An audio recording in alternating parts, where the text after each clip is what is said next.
Bonjour Sullivan Loiseau. Bonjour, Comment ça va? ça va très bien, merci de m'accueillir sur Zitata TV aujourd'hui.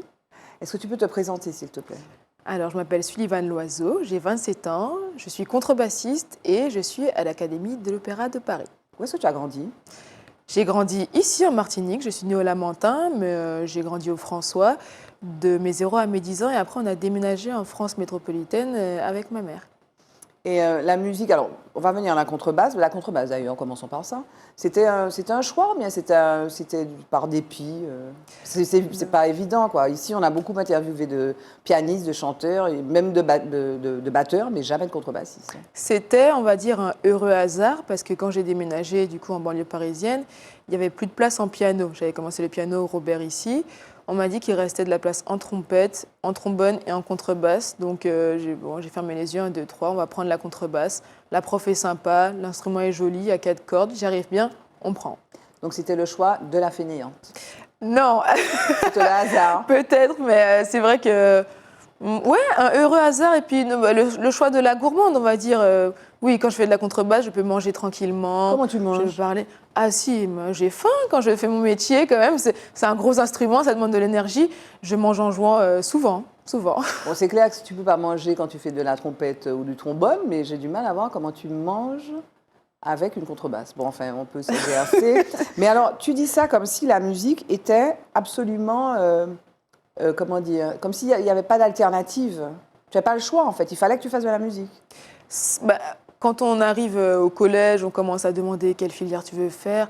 La musique, c'était la seule chose que je me voyais faire pendant 8 heures, pendant 10 heures tous les jours, C'est vrai? sans m'ennuyer. Oui, vraiment. Les autres matières, bon, j'y arrivais très bien, mais la musique, c'était quelque chose qui me semblait très facile de faire très longtemps. Oui, mais ça t'est pas venu tout seul. Tu as évolué dans un milieu musical, n'est-ce pas? Ah oui, bien sûr, mon père, je l'ai toujours vu donner des cours de piano, de chant, donc j'ai regardé dans les escaliers, la musique a toujours été autour de moi, même dans le ventre de ma mère, elle a toujours mis de la musique, donc ça paraissait quand même normal. Et parce que ton père est prof de piano, de chant, tu dis? Mon père est prof de piano et de chant, il a une chorale, donc c'est toujours quelque chose qui a été présent. Et ta mère? Alors ma mère, elle est infirmière, mais elle a toujours conçu son éducation avec ses 3 enfants, avec toujours des activités sportives et des activités musicales pour avoir une éducation complète et des enfants Une bien. honnête femme. Voilà, une femme honnête, droite, juste. Et donc, du coup, si tu n'avais pas été musicienne, tu aurais pu être sportive de haut niveau? Ah non, oh, bon. Bon, elle m'a inscrit en natation, j'y arrivais, mais bon, la musique c'est quand même mieux, hein, c'est plus facile. Non, j'aurais C'est pas plus fait facile? sportive. Oui, le sport c'est quand même très important pour rester en santé, mais bon. Et alors, du coup, donc tu as décidé, donc c'était où? C'était à Villejuif, je crois, au conservatoire de Villejuif? Oui, je suis arrivée à Villejuif et ça a bien fonctionné avec la prof. Donc finalement, j'ai continué à faire l'instrument.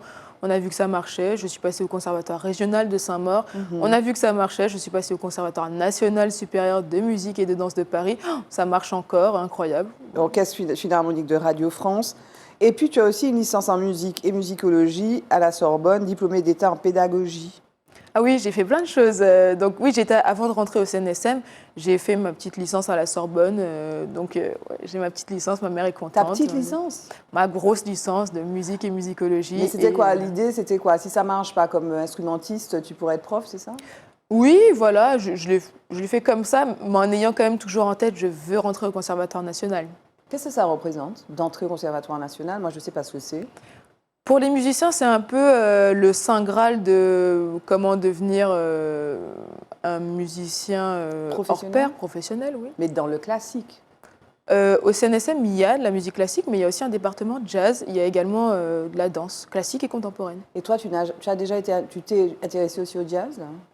Oui, je me suis inscrite à l'option au CNSM. J'ai beaucoup d'amis qui sont en jazz, donc forcément, en plus la contrebasse, je m'y intéresse naturellement, mais je me suis consacrée au classique parce que c'est ce qui marchait mieux, mais j'adore Marche en mieux? faire. Pour toi, dans la pratique? Oui, je suis rentrée en classique au CNSM, donc ça m'a paru naturel de faire ça. J'adore l'archet, j'adore la corde frottée. En jazz, c'est plus la corde pincée en pitch, donc... Précisément, avant l'interview, je te demandais est-ce que tu trouvais sexy dans une contrebasse. C'est vrai, voilà, voilà, on pense aux saxophonistes, éventuellement à la guitare, etc. C'est sexy une contrebasse? Une contrebasse, c'est trop sexy. C'est voluptueux, ça a des formes de femmes. Ah ouais. Il y a des hanches, des courbes. Ah si, c'est comme une femme, une contrebasse. Il faut leur donner un nom. Et alors, moi, quand tu me dis contrebasse, bon, je pense, ma culture musicale à ce niveau-là est très, très, très limitée, mais bon, il y a Ron Carter, il y a 2 noms qui me viennent, ce sont des jazzmen en fait, Charlie Mingus, Ron Carter. Des contrebassistes classiques, j'en connais pas. C'est vrai qu'ils sont méconnus. Moi, la personne à qui je pense tout de suite, juste parce que je lui ai déjà parlé et qu'on se connaît, c'est Lorraine Campet, Oui. une contrebassiste, mais aussi une violoniste incroyable, Oui. qui était à l'Orchestre Philharmonique de Radio France. Après, c'est un milieu où il y a énormément d'hommes, donc je vais plutôt citer des hommes, Philippe Noiret, Thierry Barbet, voilà, des solistes des opéras, mais qui sont connus dans le milieu de la musique classique. Et les compositeurs classiques, donc il y a eu des compositeurs classiques spécifiques pour la contrebasse ou Oui. c'est dans des orchestres philharmoniques ou classiques que les contrebassistes interviennent, comme les violoncellistes ou les autres instruments? Bon, disons qu'on les connaît entre nous contrebassistes. Koussevitzky, Bottesini. Bon, si des contrebassistes regardent ça, ils vont se dire ah oui, c'est les morceaux qu'on demande à tous les concours, des choses comme ça. D'accord. Il y en a. Bon, on vole souvent les partitions des violoncelles, mais ça, c'est pas grave. Et alors, donc, tu défrais la chronique, là, parce que tout le monde, on s'arrache Sullivan Loiseau, parce que tu es la seule Martiniquaise à avoir intégré l'Académie de l'Opéra de Paris. C'est quoi l'Académie de l'Opéra de Paris? Alors, ça a été mis en place grâce au mécénat. Et l'Académie, ça permet à de jeunes musiciens et chanteurs de pouvoir avoir l'expérience professionnelle, de pouvoir goûter à cette expérience de l'opéra. Donc, on a des répétitions et des concerts au sein de l'orchestre. On a également des projets de nous-mêmes. On est coachés par les solistes. On nous apprend aussi à communiquer, à nous maquiller. C'est vraiment incroyable. Ça nous donne toute la richesse qui n'est pas forcément très accessible si on n'est pas dans la maison. Et alors, cette académie là, de l'Opéra de Paris, donc, c'est quelque chose qui est très, très, très ancien, en fait. L'Opéra de Paris, c'est une institution qui date de Louis XIV, c'est le XVIIe siècle. Qu'est-ce que ça te fait, toi, d'être à 27 ans, d'intégrer cette institution? Alors, au-delà de la fierté, quand même, c'est un poids, c'est un énorme poids. Bon, peut-être que c'est vrai que ça fait des siècles que c'est là. 1669. Ouais, voilà. Mais c'est pas tout jeune, quoi. Et puis c'est aussi, on fréquente des gens qui font ce métier, même s'ils ne le font pas depuis plusieurs siècles, le font depuis 20, 30 ans, 40 ans. C'est que c'est une forte tradition qu'il faut respecter quand même ces genres de choses. Donc c'est très stressant. Et alors, l'intégration de cette institution, l'Académie de l'Opéra de Paris, c'est très sélectif, en fait. Comment ça s'est passé en ce qui te concerne? Comment tu as intégré cette institution? Alors, on s'inscrit bien sûr au concours. On est une vingtaine, une dizaine à passer le concours. Pour chaque instrument, plus ou moins de personnes. Oui. Les chanteurs, ils sont plutôt 200. Hein, bon. Et on a des morceaux imposés qu'on doit interpréter devant un jury. Le premier tour avec un paravent, donc on ne sait pas qui est derrière le paravent. Ils votent pour ceux qui vont passer au deuxième tour. Ensuite, on rejoue. Ils votent pour ceux qui vont passer ce tour. Et puis, il y a une délibération à la fin, qui est pris, qui n'est pas pris. Et donc, ce sont des exercices imposés. Tu n'as pas du tout d'improvisation. Non, ce sont des morceaux qui permettent au jury d'évaluer... Qu'est-ce qu'on évalue, d'ailleurs? La dextérité, la connaissance technique? La technique, la justesse, la musicalité. D'accord.